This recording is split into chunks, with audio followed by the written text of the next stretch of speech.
and gentlemen, welcome to the channel of the High Priestess of Hedonism. We are back again in conversation with the amazing, the magnificent Dr. Akash Khurana. He is such a wonderful, artist. He has made a name for himself.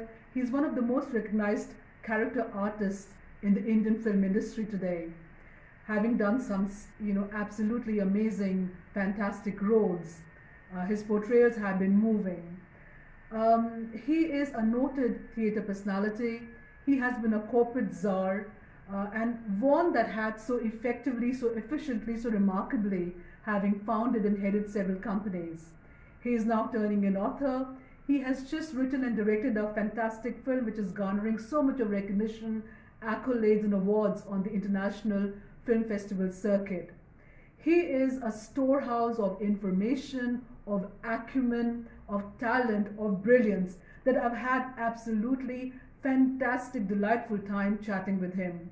I welcome him back and you to this chat that promises to be really scintillating and spectacular. Conversations become energy, conversations lead to thoughts, and thoughts become us.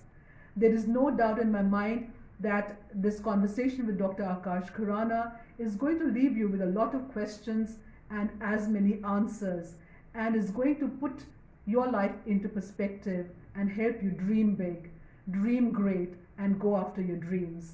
Welcome to the show once again, and welcome Dr. Akash Khurana. Welcome to the channel of the High Priestess of Hedonism. Absolutely. So what, ladies and gentlemen, what we are referring to also in this segment is Dr. Khurana's new book, which is going to be launched very soon. And the title of the book is Mentor Morphosis. I was going to bring it up later, but right now is the right time to really talk about that.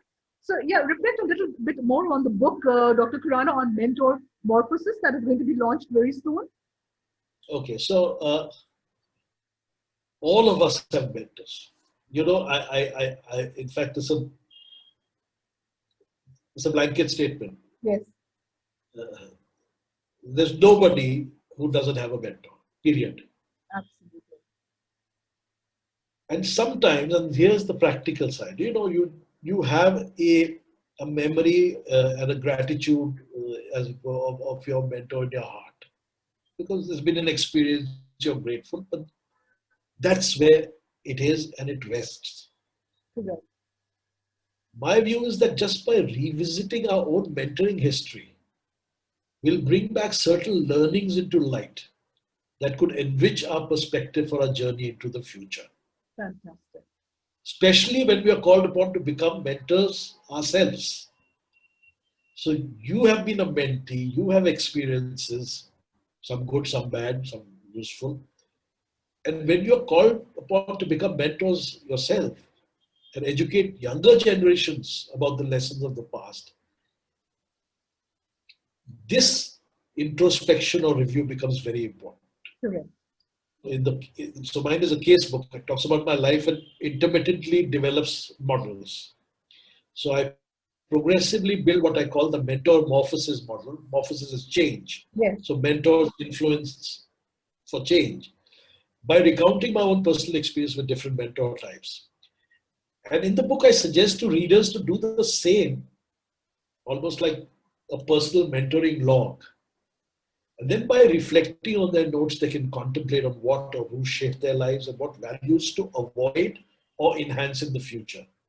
Lovely. In themselves and their relationships. Lovely, lovely, fantastic. There is such a precious trove of experience of mentoring lying in everyone's mind or heart or memory.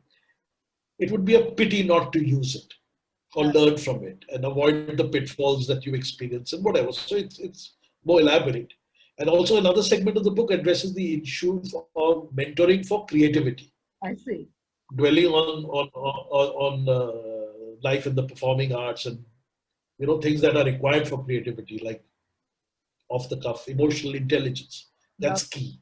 Yes. Empathy, so forth. And from my own experiences of over 4 decades in business, academics, media and entertainment, HR, and the performing arts, I believe that developing a passion to be creative embellishes the leader in you and is an eminent stairway to excellence. Fabulous. So the question that remains interestingly poised with all this is that how do you find a mentor who can fuel that passion? Wonderful. Wonderful. So that the remaining part charts out the ways and the parameters that would sort of guide you to look for the right mentor. Fabulous. How fantastic. Really magnificent. If it's going to be a bestseller, Dr. Khurana, I can tell I don't you. know about that. So you. I can get. I'm sure you'll read it. I will. don't know about the rest. And not many people, especially the ones who want to sort of, do something with their lives and who want to sort of, plug the gaps in their minds. Really, so fabulous. No. And so, who have been your mentors? Who have you looked up to? Who are the people who inspired you both in your personal and professional life? So I'll quickly chart it down. Parents and teachers. There's a whole chapter of influence. Then I've also got a chapter on nurture versus nature, which means was it genetic or was it just nurturing and the environment? That's right. Then a couple of friends in school, a couple of game-changing friend mentors in college. So to just put it in practical perspective, if I hadn't met this game-changing mentor, my senior in NIT, I would never have gone to XLRI. It was not, I was supposed to go back to start a factory or something after a mechanical engineering. And then if I hadn't gone to XLRI and done my MBA, not been with the Tatas for a while and met another friend of mine, I wouldn't have been in theatre. So it's all sort of connected. So a few friends, but clearly early in the day in school, I had a friend, one of my peer mentors, I'm calling friend-tors. Yes, wow, okay. So one of my friend-tors just mentioned, was fond of me, of course. Again, I had gifted him a painting and I was doing other stuff and I was a sportsman. You paint too? You paint as well? I've had exhibitions. Oils and acrylics, yes, I've had that. Right. Oh. Right. That's true. Thank you for making That's me feel a bit about us, Dr. Khurana. So those school days. So anyway, early days. Yes. I've had exhibitions in college. So, yes. But then again, time over. And then I stopped. I used to, And then this friend also knew that I played sports games for college and for school. So he said, "You're like Da Vinci." And that stayed in my mind. And actually, my role model is really lived in the 16th and 15th centuries. I mean, he was a poet, a sculptor, mathematician, scientist, a writer. Yes. And he created, I don't know, models for the calculator, helicopter, and so forth. Two of the most famous paintings of all time, the Mona Lisa and the Last Supper by him. Correct. And he died at 47. Yes. So for me, Leonardo da Vinci is my role model. Yes. And I think that perhaps that was responsible in some way to say that, not in a very, that's history and a freak thing. But it can be done. It's humanly possible. So that must have been a message that might have gone in early in my time. Correct. Lovely example. You did mention that you read 20 books and you did a lot of due diligence for your script writing, for your, work to follow. How else did you employ this quiet time that was given to us during the pandemic and the lockdown? What else did fill your hours around that time? So March was pretty much wondering what's going on. April, some decisions in terms of how to book activity. Yes. for the times ahead. Yes. Uh, May, I had my first online class for the Aditya Birla Education Academy. Again on mentoring, actually. Yes. So I've done a couple of classes. Then Nasir Benji and I decided to do an online production of Waiting for Godot. We want to revive it. I see. So I think May, June kind of went also into rehearsing online and performing on the 29th of July, which is the theatre group Motley's 41st anniversary. Yes. Then the Adyam play I rehearsed and finally shot. That was recent. Completed the book. I mean, final drafted the book. There was one other thing now. Oh yeah, the film I made actually. There's a feature film I'd completed. We're going to talk about that in just a little bit. Yes. Yeah. So that needed to be positioned. So I was applying to international film festivals and just planning sort of things for that. You know, cutting trailers and also. Actually, for me, work from home, barring the geography and the stillness, it's not be too much of an at home. That's right. What do you do in your free time? If you get any free time, what do you like to do? What are your hobbies, Dr. Khurana? I have a lot of free time. Oh, I mean, of course, as I said, if you only have hobbies, then free time for hobbies is redundant. So April, I started cooking as well. I see. Yeah, so there are 3-4 dishes that I've made and right. pictures. So yeah, so now I can cook very basic stuff, but I can cook. So that I learned. But I don't know, free time, think, watch this Netflix addiction now. Yeah, that's pretty much it. You know, ladies and gentlemen, if you are really feeling bad about yourselves by you know, by comparing, I am. We did set out to do this. No, I'm joking, but really, you know, it's meant as something to inspire and to sort of, you know, learn from. Dr. Khurana, you just talked about, you know, really being inspired in the moment and being inspired by people and things around. So really, you know, putting you in that slot really, which is rightly, you know, done so. But I was going to tell my viewers that, you know, the only thing perhaps that you can beg out of is singing. I'm forced to sing. I'm sure you're a good singer too, but I am, but I won't sing. I'm just it's my space. I mean, you know, I've sung. I performed on stage and stuff, but you know, that's not the phase. I'm not in a singing space in life right now. So no.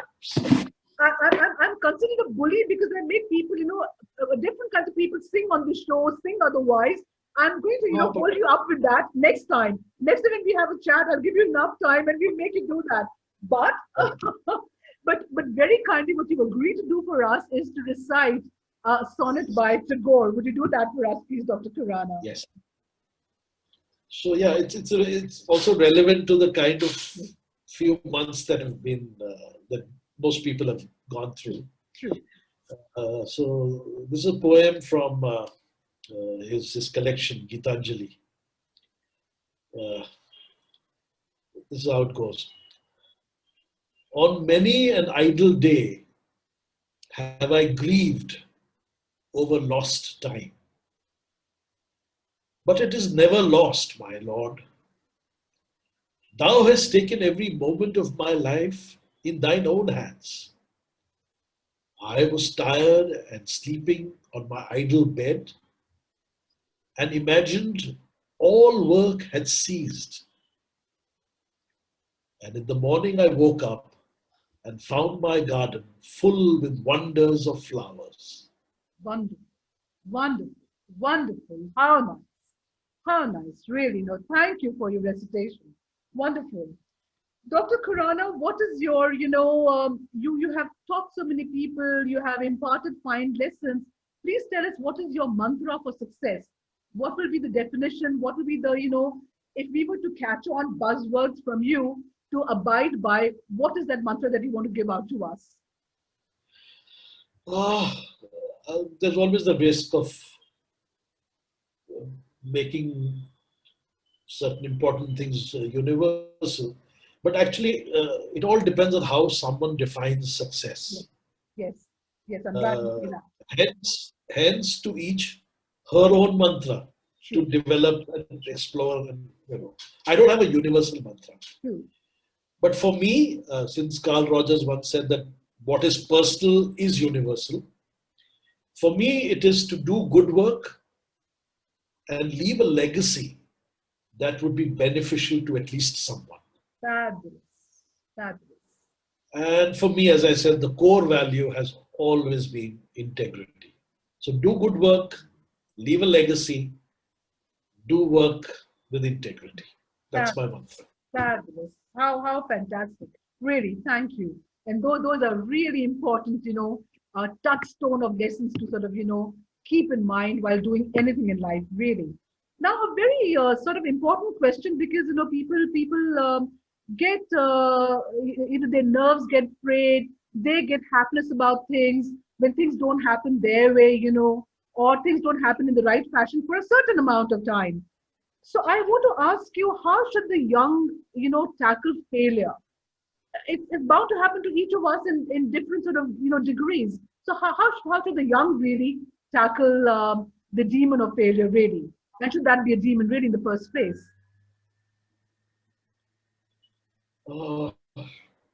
This is actually a malaise that is now spreading. Yes.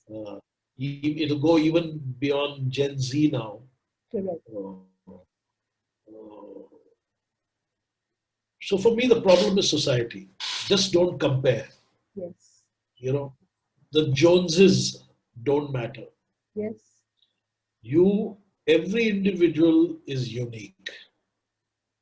There was this book called Boys from Brazil by Anna Levin, which was about cloning 99 Hitlers.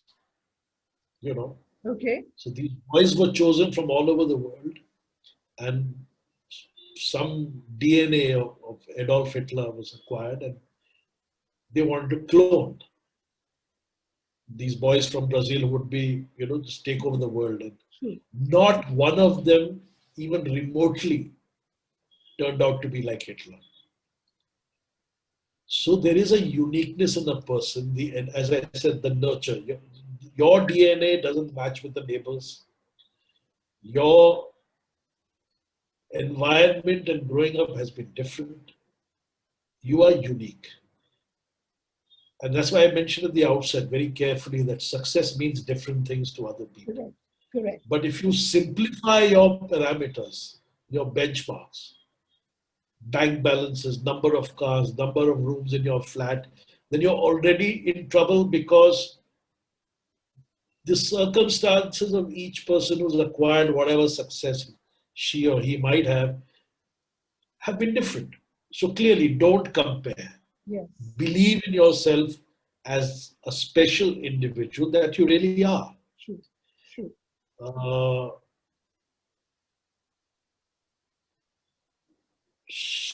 So how to cope with failure is a tricky thing, but there is, if at all I were to help, because it's impossible. I mean, there is no rule.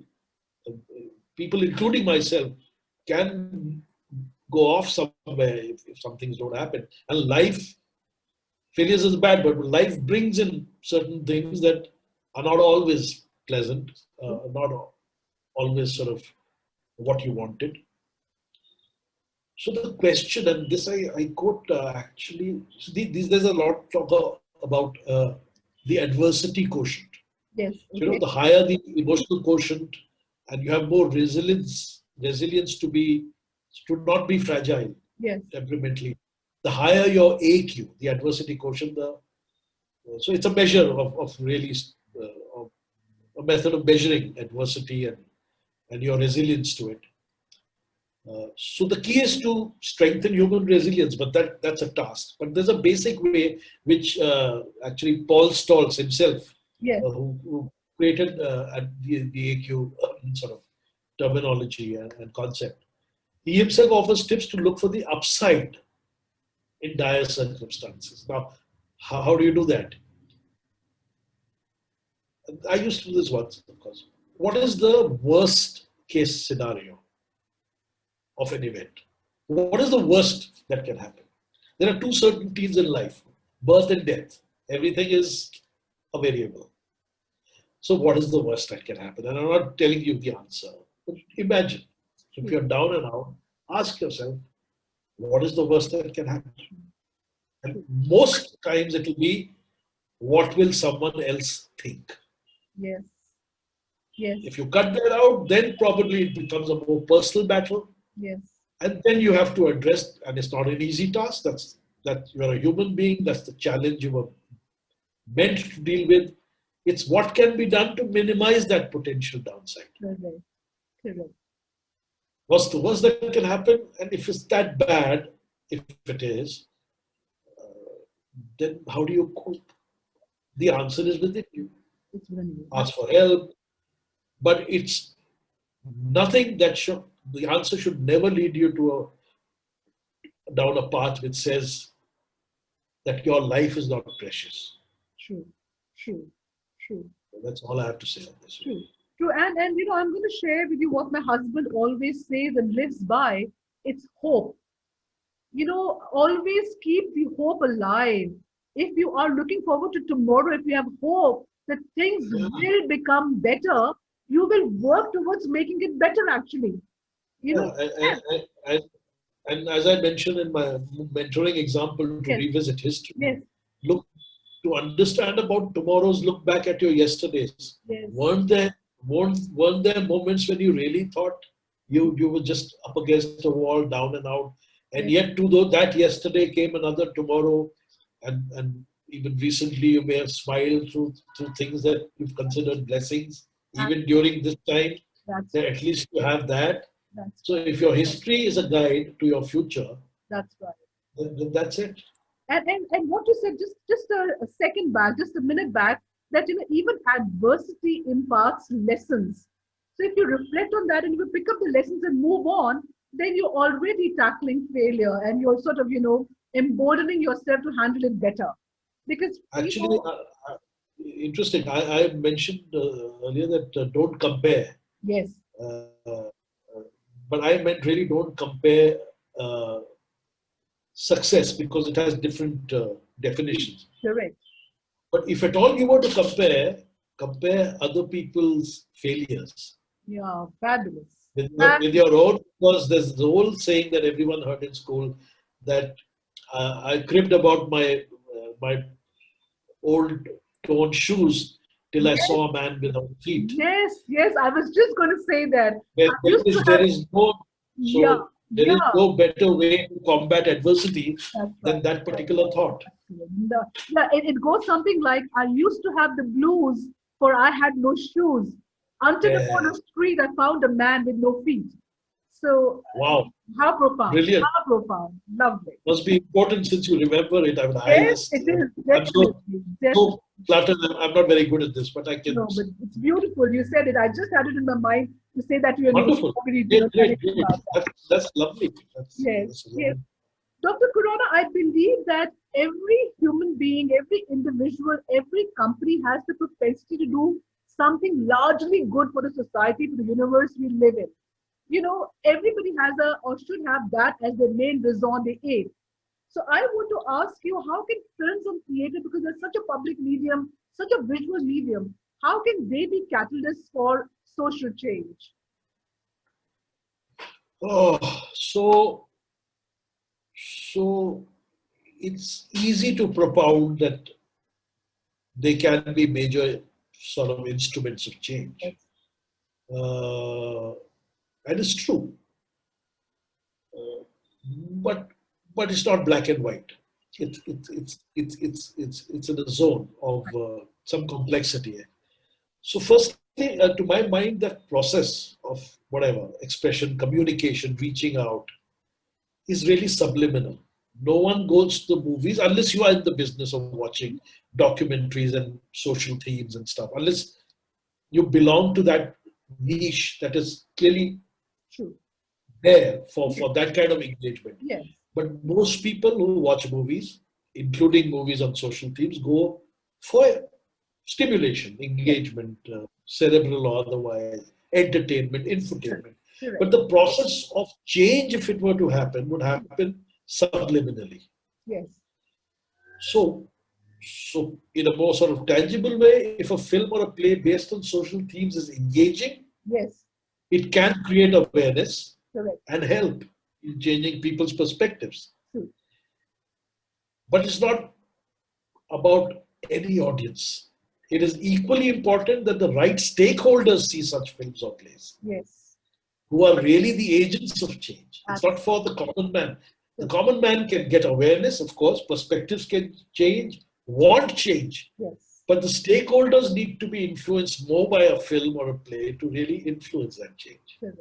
Correct. Correct. Correct. And to create a little effect. But of course, but it can happen, yes. That's right. And you're right. There is a time and space for everything, space particularly. Not all the time can entertainment, it's probably for entertainment also. And that is a big sort of, benefit to the viewer. They go and lighten their mind. It acts like a medicine. It's sort of panacea for, instilling a feel-good factor. So even that is a significant part that film and television or theater play really. I want to ask you, tell us a bit more about CZG, which is your leadership development, enterprise that you are the founder and CEO of. I must tell you, it's quite a tongue twister, and I had to, really read up and find out the, meaning of the term CZG. Such a fantastic, meaning. I'll let you tell us about that. Okay, so I think you mentioned the tagline in the introduction that yes. It was really about, and I'll explain what I mean by that, is rejuvenating talent for adventures and leadership. Yes. CCG actually is a term from astronomy. Yes. And means alignment. So alignment of the individual or group to the objective of the organization. So my experience has been that people in organizations tend to, because of the rat race or whatever, the environment, the aspirations, the ambition, the pressures, focus more on being better professionals, naturally. Yes. By learning, delivering, and what have you, which is a requirement of the organization. But in the bargain, they tend to lose out on the core persons that they are. Yes. They tend to forget where they began, what their objective was. The human being in an organizational person tends to get clouded, and hence burnouts and whatever. So I designed my courses, my modules for CZG. Yes. Really make the professionals and pretty sort of upwardly mobile professionals in rediscovering the person inside them. So rather than functional competencies, go back to core competencies. And hence rejuvenating the talents within you. Otherwise, you wouldn't be where you are. Lovely. But rejuvenating it is almost like rigor mortis, just bring it alive. For adventures. And it's all become so stultified, what's the ladder, what's the thing. It's not, adventures doesn't mean risks, it's mean doing things differently. It's really about creativity. So all my sessions were designed for this objective, and CZG was meant to do that. I did about 7 or 8 sort of sessions for corporates, including PNG, HSB, BC, potential CEOs from banks and stuff. It took a backseat in recent times, but because of my other mentoring exercises, but similar. But they were less sort of stratified. They weren't programs being pitched. They're more in classrooms and workshops and stuff. So I've not lost touch with the essence of syzygy, but clearly it was about discovering or rediscovering the person behind the professional that one is. Love. And they went back very happy, actually. Fabulous. Very, very important issues, very important topics, Dr. Khurana. Really, magnificently so. Absolutely. Out of all the things that you dabble in equally successfully, what is that one thing that you want to, ride into the sunset with? Sunset already. Okay, so I don't know. Actually, more of the same. I don't know. Yeah, maybe.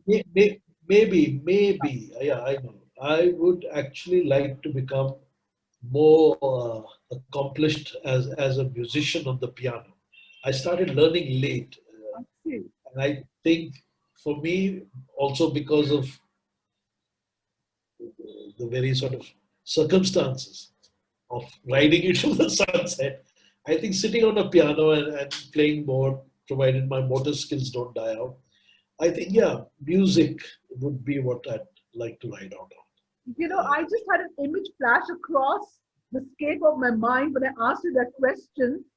You are going to have a pen in one hand, you'll be writing your screenplays and your book, I don't know how many nth number. With one hand, you'll be playing your drum, you'll be, getting off you'll be standing up and sitting on the piano, stool for another second, and you'll be I don't know, you'll be doing all these things and more. You'll be riding at, you'll be really getting into canter. That's what you're going to be doing, Dr. Khurana. This is crazy imagery. It looks like a freak show. What are you doing? Nice man, a very pleasing image it was, Dr. Khurana. Certainly so. Please tell us, since you straddle both the industries, please do tell us what are the main similarities and differences in the corporate world and the world of, in the creative world of film and theatre. Any key similarities and differences that you sort of, want to talk to us about? Okay, in my experience, now this might be radical sounding, that the organizational dynamics are pretty much the same. Okay. Human beings, basically, at the root of both the processes. Yes. But the key difference is that while corporates can succeed by relying on best practices and processes, the critical success factor in the creative world is a high degree of empathy in human resources. I know of very successful organizations on the top line, bottom line, even sometimes great places to work in, which don't have that high degree of human relations as we would like to be. But yes, in the creative environment, if a human being and human relations not valued, the process will not come together. True. I mean, one has to empathize and motivate and inspire to give out one's best. Of course, there are other things required too, but I think the key differential would be that perhaps. Yes. The degree of empathy and the value yes. of the human resource. Yes, yes. Very, very, very nicely put. Very nicely put and very succinctly too, really. Dr. Khurana, you know that, ours is the High Priestess of Hedonism is a non-filmy channel. Yet, your most recent film that you have directed and written, The River of Love, is exceptional in its story. I've gone through the gist of it, so I know. And it certainly leaves some fantastic lessons behind. And also, I'm aware that, it has been very well received on the International Film Festival circuit. It's garnering a lot of accolades and awards. So please, announce the film to us and introduce us to our viewers here on this platform. What is River of Love all about? Anyway, so anyway, the journey of these awards and festivals, as I mentioned, started during the pandemic. And, Yes. We've done about 4 or 5 festivals. We've got awards, including actor, screenplay, film, story, sound design. What So are those it's awards? pretty Do much, you want to tell us about those? What are those festivals that you have sort of so, unveiled the movie in? so there was one Mindfield Festival in Albuquerque. Yes. There was an Indus Valley International Film Festival. Then in Los Angeles recently, there was an Indic festival. And Jesus, one more. Indie Fest, Yes. which is again in the US. Yes. So yeah, fair amount of recognition and acceptance. But having said that, it's simple. It's not even offbeat. But there's a perception about films which sort of automatically segregates it as mainstream. But yeah, if it's a story that works for me, it's a story that works. Okay. So it is clearly different, and I'll tell you about it since you asked. The story is very simple. It's about a man who loses his memory after a traumatic attempt on his life. Right. Now, while he is struggling to remember his past, he meets a woman who would rather forget her past.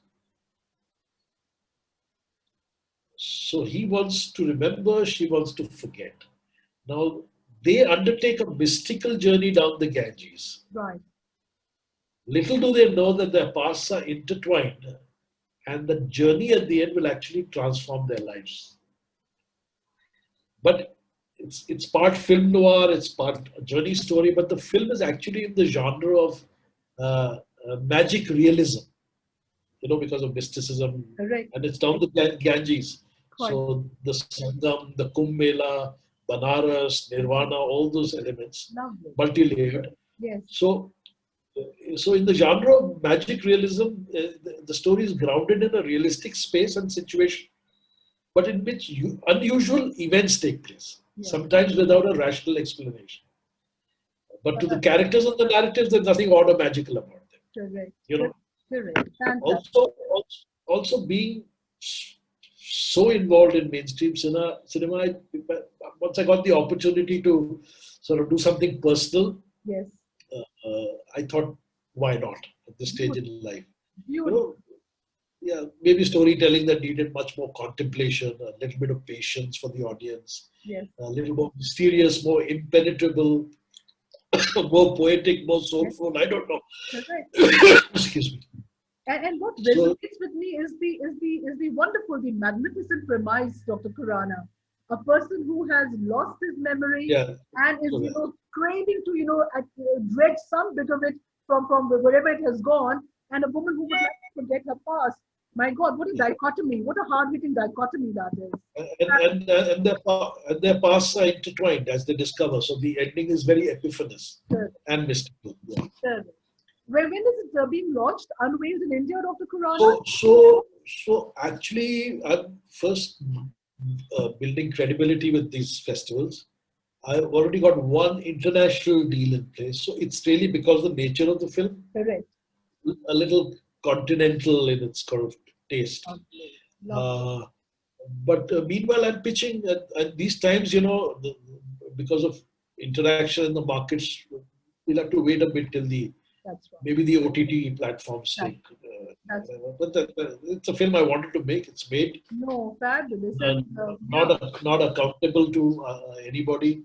Sure. It's just a trip, and it's happening. It's been a very nice times from your point of view, from a filmmaker's perspective too, because the audience has become very mature, and very discerning. So what people thought would do well from the commercial sort of, point of view may not. And here is something which is so esoteric, but it will do magnificently well because it sort of, talks to you, it speaks to you really. So yeah, I think, it's the right time as well.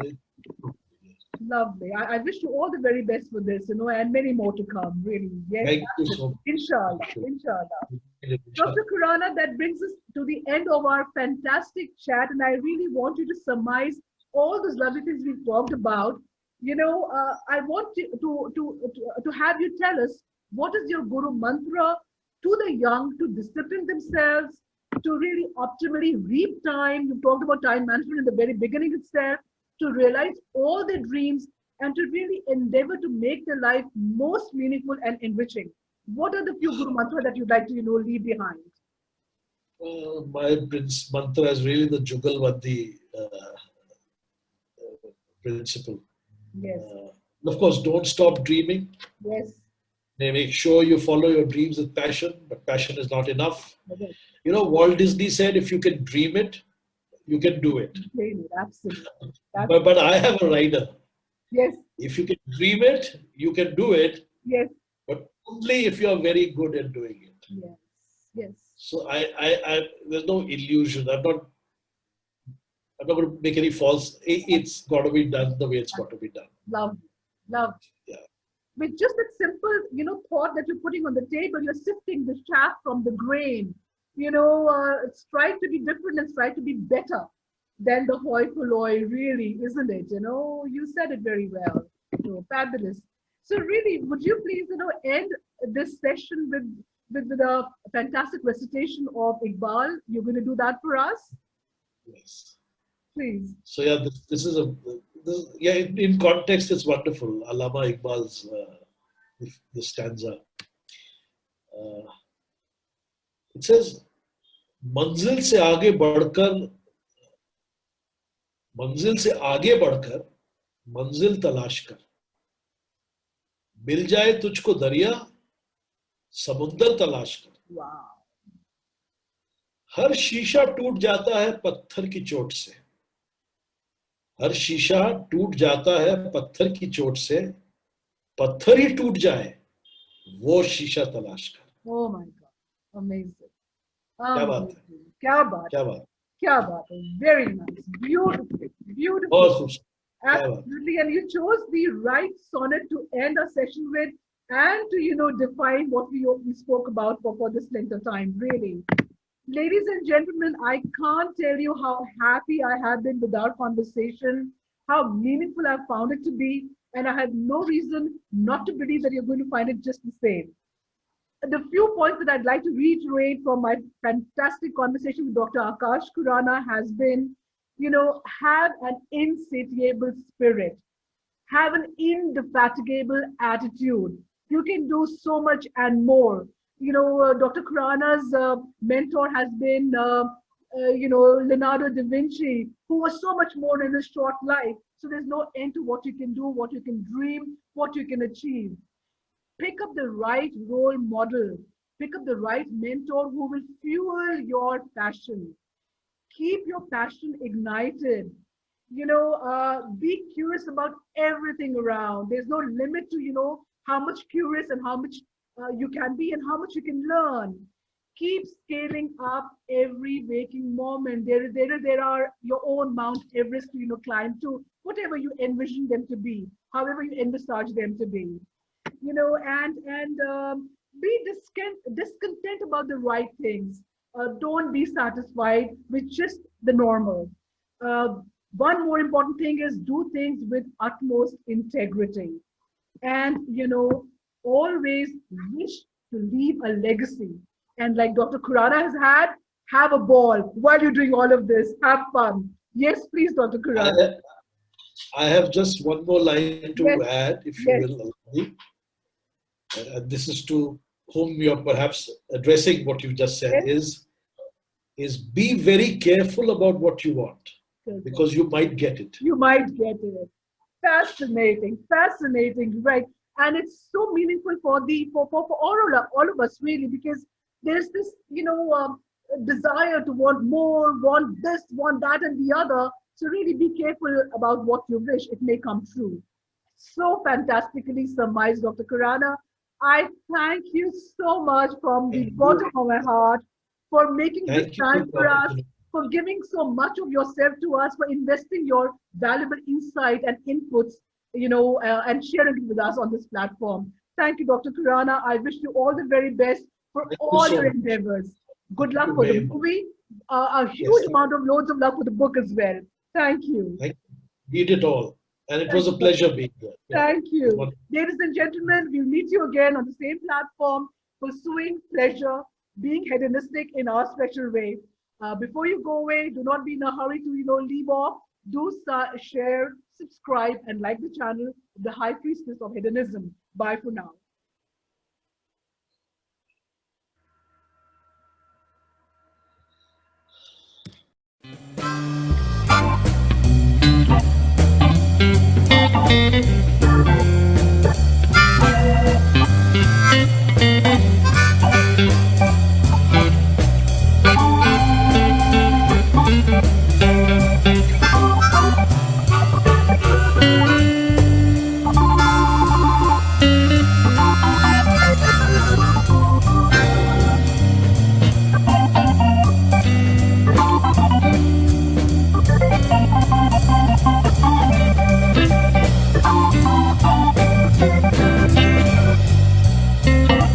Thank you.